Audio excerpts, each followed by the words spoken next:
আসসালামু আলাইকুম viewers, welcome back to my channel varieties by NJ. আশা করছি আপনারা সবাই খুবই ভালো আছেন। আজ আপনাদের সাথে শেয়ার করব শীতের অনেক জনপ্রিয় আর মজাদার একটা পিঠার রেসিপি, পাটিসাপটা পিঠা। তো চলুন কথা না বাড়িয়ে দেখে নেওয়া যাক কীভাবে তৈরি করতে হয়। তো এজন্য প্রথমে একটা বাটিতে নিয়ে নিচ্ছি 2 কাপ চালের গুঁড়া। এখানে আমি হাফ কাপ দিয়ে 4 বার নিয়েছি। নিচ্ছি 1 কাপ ময়দা, দিচ্ছি স্বাদমতো সামান্য লবণ। এখন এই শুকনো উপকরণগুলো মিক্স করে নিচ্ছি। মিশিয়ে নেওয়া হয়ে গেলে দিয়ে দিচ্ছি প্রায় 4 টেবিল চামচের মতো ঝোলা খেজুরের গুড়। এখন অল্প অল্প করে নর্মাল পানি দিচ্ছি আর মিশিয়ে নিচ্ছি। এই ব্যাটারটা মোটামুটি পাতলা করে গুলে নিতে হবে। অল্প অল্প করে পানি দিয়ে মিক্স করে নিলে এর ঘনত্বটা পারফেক্ট থাকবে।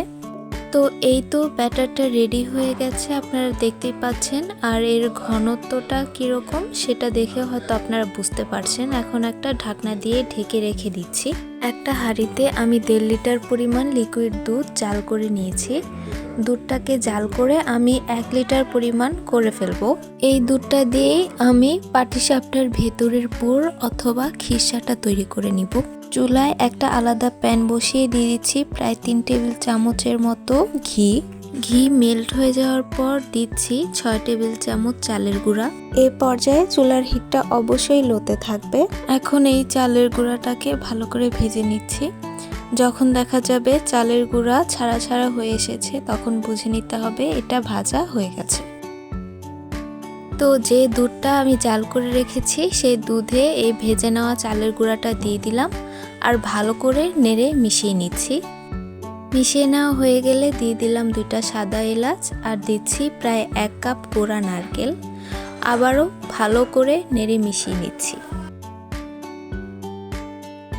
এই পর্যায়ে দুধটা যখন অনেকটাই ঘন হয়ে আসবে তখন দিয়ে দিচ্ছি প্রায় হাফ কাপের মতো ঝোলা খেজুরের গুড়। গুড় দেওয়ার পর ভালো করে নেড়ে মিশিয়ে নিতে হবে। তো আমি অল্প অল্প করে গুড় দিয়ে ভালো করে নেড়ে মিশিয়ে নিচ্ছি। বেশ কিছুক্ষণ জাল করার পর এটা অনেকটাই ঘন হয়ে গেছে আর খিসাটাও রেডি হয়ে গেছে। এখন আমি পাটিসাপটা পিঠা তৈরি করে নিব। তো এজন্য প্রথমেই চুলায় একটা প্যান বসিয়ে দিয়ে দিচ্ছি সামান্য ঘি। ঘিটাকে একটু স্প্রেড করে দিতে হবে। এরপর যেই ব্যাটারটা আমি তৈরি করে রেখেছিলাম সেটা দিয়ে দিলাম। প্যানটাকে হাত দিয়ে ঘুরিয়ে চারিদিকে ছড়িয়ে দিচ্ছি। আপনারা দেখে হয়তো বুঝতেই পাচ্ছেন কিভাবে কাজটা করছি। ছড়িয়ে নেওয়ার 1-1.5 মিনিট পর ভেতরে দিয়ে দিচ্ছি তৈরি করে রাখা খিসা। একটা সাইডে দিয়ে দিতে হবে। এবার একটা স্প্যাচুলা দিয়ে এভাবে ঘুরিয়ে ঘুরিয়ে পিঠাটা ফোল্ড করে নিতে হবে। এই তো তৈরি হয়ে গেল পাটিসাপটা পিঠা। আপনারা দেখতে পেলেন পিঠাটা কত সুন্দর হয়েছে আর প্লেন হয়েছে। এখন আমি পিঠাটাকে একটা বাটিতে তুলে নিচ্ছি। আমি আরেকটা পিঠা আপনাদেরকে একটু ফাস্ট করে দেখিয়ে দিচ্ছি। সো ভিউয়ার্স, এই ছিল আমার আজকের রেসিপি। আশা করছি আজকের রেসিপিটা আপনাদের ভালো লেগেছে। ভালো লেগে থাকলে ভিডিওটাতে একটা লাইক দিয়ে দিবেন। আমার চ্যানেলে নিউ হয়ে থাকলে সাবস্ক্রাইব করে প্লিজ আমাকে সাপোর্ট করবেন। আজকের মতো এখানেই বিদায় নিচ্ছি। আল্লাহ হাফেজ।